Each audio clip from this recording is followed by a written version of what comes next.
Attorney, bakit ako hinahabol ng lending company kung co-maker lang ako? Hi guys, this is Attorney Eman and papag-usapan natin yung differences ng surety and guarantor. Because the fact na co-maker ka, ibig sabihin, pumirma ka sa kontrata to be held liable for the liability or obligation of another individual. May dalawang parte yan. A surety and a guarantor. So yung mga surety, ito yung mga tao na ini-insure yung debt. Ibig sabihin nun, ikaw mismo as a surety, ini-insure mo na babayaran mo yun. Ini-insure mo yung obligation na mababayaran dun sa creditor. So kahit na may pambayad yung co-maker mo, yung totoong tao na may liability, pwede ka pa rin maging liable.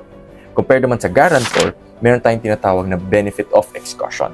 Ang benefit of excussion is ma-prove na si unang liable, yung mismong debtor itself, ay wala ng pera para makapagbayad sa utang niya. Pero kung wala tayong ebidensya doon, hindi pa rin magiging liable yung guarantor with respect to the loan obligation.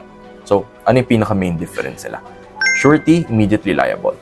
Guarantor, may condition na yung unang debtor or yung pinaka-debtor, wala ng capability to pay the loan obligation. Okay guys, so alam nyo na yung surety and guarantor ha.